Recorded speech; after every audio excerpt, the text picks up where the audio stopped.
Speaking of things that make me happy, big announcement, and this is just for the members only show. We'll get to this on the morning show tomorrow, but this is breaking news for the members only crowd. The signatures are finally on the paper. The ink is dry. I am free once again. I am divorced.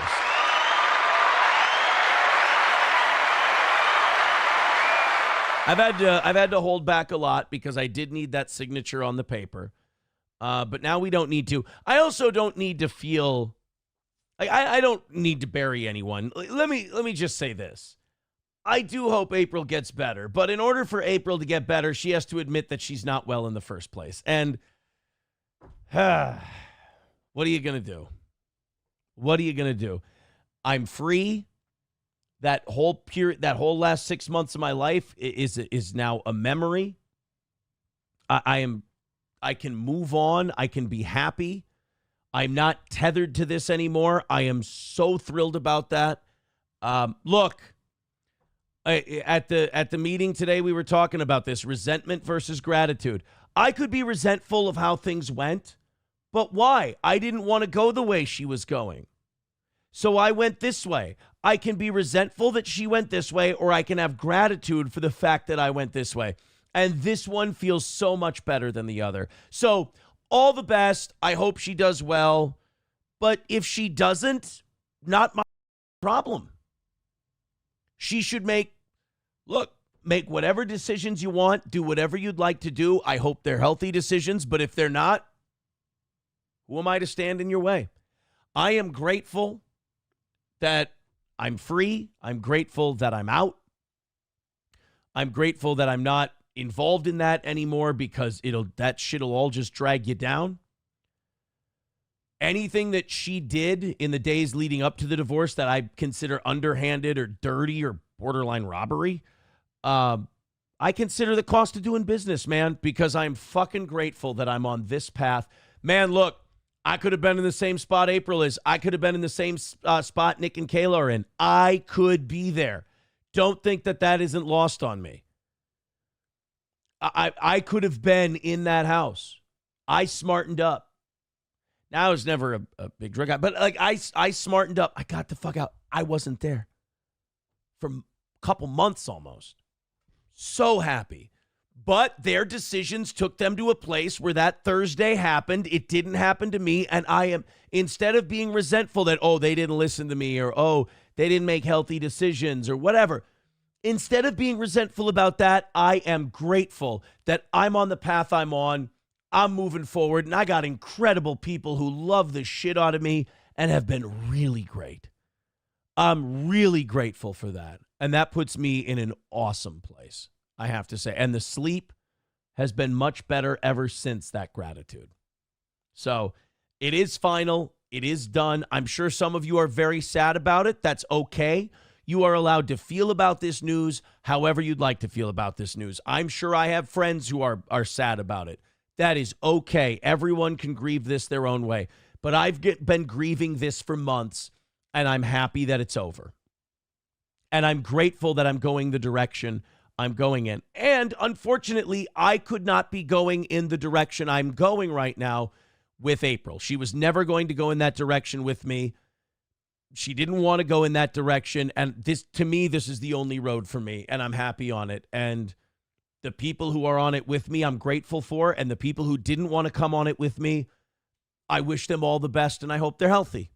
Again, I hope they're making all the right decisions. But it's finally done. It's finally over. And we can get back to the business of, healing from our great, what did somebody call it? Our national nightmare, Amanda Hug and Kiss. John Robb says, I'm guessing the divorce was quick enough because the division of assets went very quickly. Well, except for a few grand that I thought were mine that apparently weren't.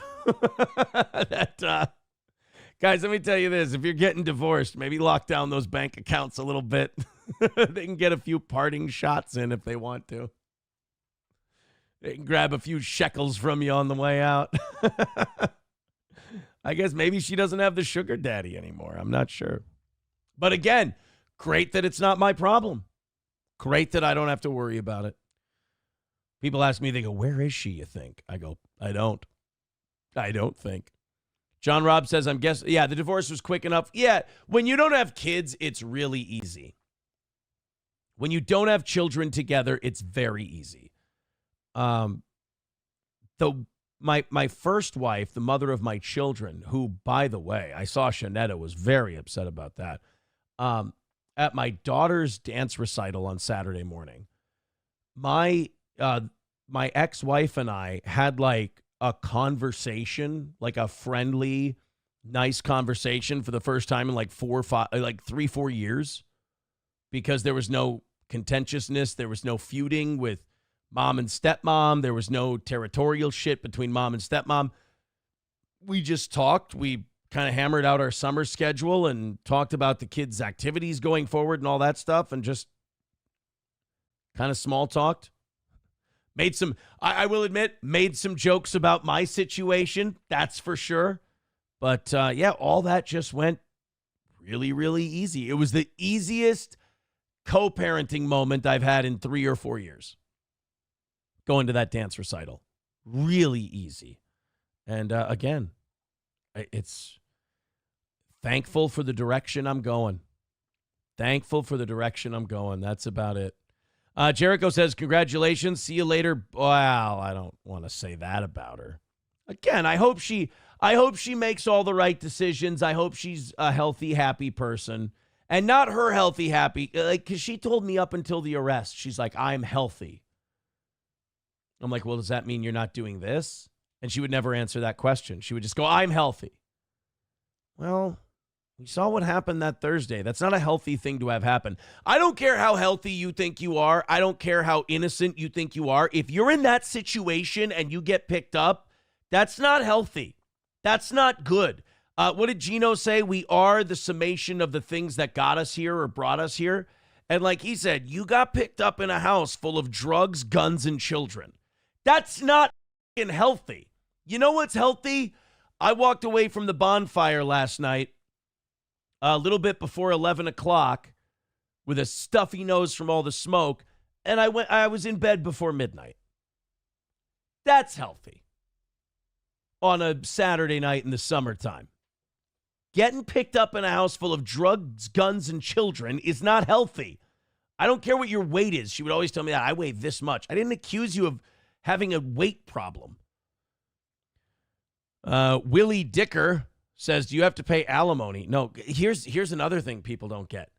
First wife and second wife, you don't pay alimony anymore. Maybe it's just a Minnesota thing, but there's no such thing as alimony. First of all, it's called spousal support. And if you have a marriage that lasts like under 7-8 years in Minnesota, you ain't paying any spousal support. Spousal support is like if the woman left a career to raise children and now has to retrain for her career. Sometimes she'll get like 2 or 3 years worth of spousal support. It is amazing how many people don't get how divorce works. More of you should try it. Dime card, no, I did not. Nick did. Dr. Silverwolf with $5 says, so we going to take our time before rolling into the next relationship like a Panzer regiment on Poland, right? Yeah, I'm not going to be in a relationship anytime soon. I'll hang out. You know, I'll talk to people. Like, look, if people make me happy, if people make me feel good and I'm good with me, then I see no reason to like push people away because an arbitrary amount of time hasn't passed yet. But at the same time, I got to be good. Everybody's got to be good. I can't bring someone in to fill an empty space with me. I have to have all of my spaces filled. Stop it. And then it can be okay. I bet sleep is better. Hard to sleep on coke, says Freaky Deaky. John Robb says, you didn't deserve April. Boy, you know what? I can agree with that statement, but we're probably saying it differently. That's for sure. Mel Gibson, after 12 beers, says, now she better change her last name on her social media and delete all photos of her with your kids. Nah, I mean, that was a time in her life, right? That was a time in her life that she should be able to remember and think about, and over time, she'll think about it fondly. You know, she'll say, I remember that was a period in my life. It's over now, but that was a time in my life. That was nice. I'm just reading a few things that I just think are a little mean.